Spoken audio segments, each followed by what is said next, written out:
Coach, the week off, to get this week off before you guys kind of get back going, and how have you guys sort of used the week off and kind of recalibrate? I think coming off a break, because we had the extended break over the holidays, we were able to play at Colorado College. It's probably not your typical off week where we're giving them rest because they've had a mental and physical rest. So it's more revisiting some of the foundational pieces and systems, elements that are the backbone of our program. So we have practiced, and this week we've gotten more into preparing for Lindenwood. Yeah, coming off that CC series, obviously you weren't there. What are your thoughts just on the way the team played that series? I know we've talked a little bit about it. If you could expound on it. No, I thought we played with energy. You saw that we were fresh. The guys did a good job of using the break to their advantage. I thought we were loose. Gave up some really good looks again, but Josh Kotai was there. He was strong again for us. Gave us a chance at the end. So I liked us, but you could see that we were coming off a break.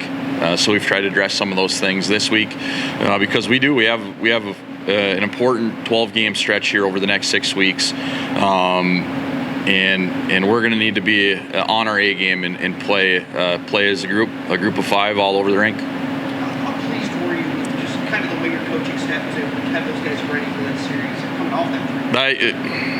I was really pleased. I wasn't shocked. I really value all 3 of those guys that were with the team, led by Nelly, who he coached 6 games while I was gone last year and did a tremendous job. So to have him do it a second time, we were more familiar with what it would look like, but really happy that he was able to enjoy 2 wins on the road against a ranked opponent. Our leadership group was really strong. Sometimes it's like you have a substitute teacher. Our guys were dialed in and they were ready to go. Yeah, Lindenwood team is 5-16-1, but they've played some team stuff. Obviously, they had the win over Wisconsin to open the season. What have you seen from them just on the field? I think they're a good team. I think they make it very difficult every night. Billy McCult's doing a great job. They play above pucks. They have a heavy element to them. Bartoskevich and net has been really strong. And you look, whether it's Michigan State or Omaha or whatever games we're watching in terms of pre-scout, it's a 60-minute game, and it's not easy, and there's moments where Lindenwood is the stronger team. Our guys are going to have to be ready right from the start and expect a hard weekend. You talked about how you guys were ready for that break when it came around. It's been since, I think, around Thanksgiving since you guys have played here. Just being back home, playing on home ice, for these guys, how does that sort of spark them, in a sense? You sort of sense that practice just, new legs? I'm sure there's going to be some butterflies with our guys and an excitement to play at home. It's been such a long time. Hopefully there's a great crowd with a full student section to draw some energy from those guys. But we've only had the 6 home games, and we're really excited. But we need to bottle that excitement and channel it in the right way because, as I said, it's going to be a difficult weekend. And I do want to ask about your goaltender, too. Number 2 in save percentage, number 2 in GAA nationally. Is Josh is he sort of proving that he's got staying power? This isn't a fluke at this point. What have you sort of seen from him just kind of throughout this season? I think, and we saw it right from the start. He came in with, physically he had taken a step through his training. So we were impressed by him in the preseason. Just he had a good way about him. He looked good on the ice. He was comfortable. He was poised, and you wonder if it's just popcorn, and it's just going to happen every now and again. He's had the consistency that good goalies have. Taylor Nelson, his coach, has done a tremendous job with him. There's just that consistency and reliability in our crease that, it's when you have it, what a gift. And I think, too, like he's one of 3. You can't go without mentioning Hargraves and Mans. Like, those guys are pushing him. There's a great rapport in that room.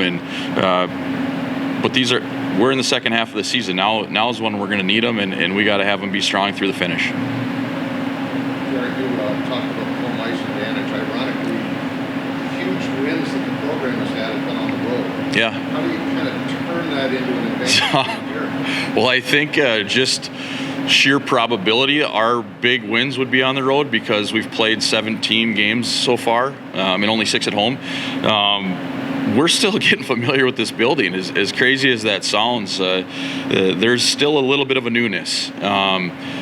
We want to have, I think, the crowd, the student section, that's where we'll draw energy from. We will have some big games, some really big games, CCHA games at home down the stretch.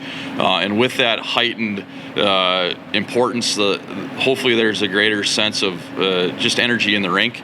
And it's not a great answer to your question, but we need to play more home games, which we will in the second half. And our guys just need to become more comfortable and draw from the crowd. They have to play poised, but in big moments, I think your crowd can really push you over the top. How important is it to have beaten Colorado College?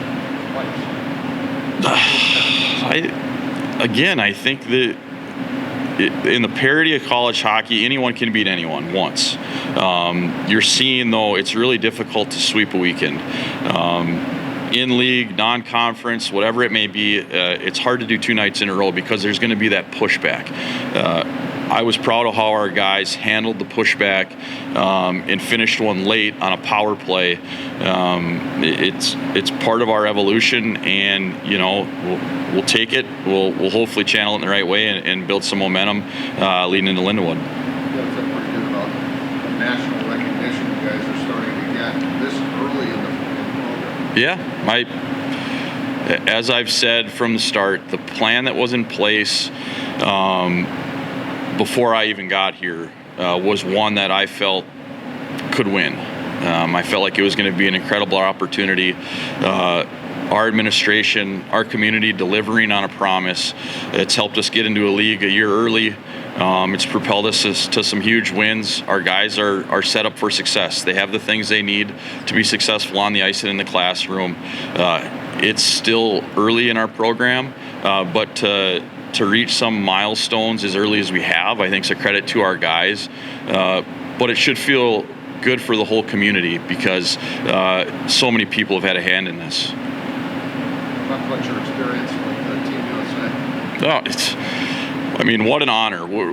Results aside, anytime you get to represent your country, it's an absolute honor and a thrill. To win back-to-back gold medals, first time in our country's history, it's just such a cool thing to be a part of. Coaching players of that caliber, they're future stars in the NHL, a coaching staff led by David Carl. You just feel so fortunate to be a part of it, and most recently to win in Canada. It's just awesome. Back to your team here, how much better do you think? How much room for growth do you see with your team now? So much more. It feels like we're just still growing and living in the moment. There's every day we leave practice trying to address something else we can get better at. And our guys show up for it. That's what makes it so fun, is these guys want to get better. There's a hunger and a desire to take their next step. And if you get enough guys doing that, which we have, as a coach, you feel good that collectively you can make a stride. You mentioned about the emotions, trying to draw off that with the first game back. How do you channel that into have the emotions play in the right way for you guys? These guys got to live through it. There's no talk coach can give. There's nothing I can draw on the whiteboard to make that happen. They got to live through it. I'm fired up. The coaches are going to feel it too. There's nothing better than standing on the bench with this home crowd, seeing so many people enjoy a team they can call their own that they didn't have 2 years ago. It's awesome. But again, when you grow up and you become one of those more mature teams, you find a way to pull from the crowd and put it into your play on the ice. Also, kind of to expand on the reset a little bit, having an off week and you being away from the team for a couple of weeks. How do you look to make this kind of a reset? Okay, now we're hitting the home stretch now. We're breaking. there's no chance. There's no time for a reset in this sport.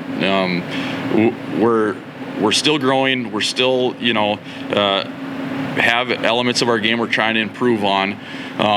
But once the college season starts, it's just a runaway train, and we got to make sure that we're a better version of the team that we saw at Colorado Springs to give ourselves a chance this weekend.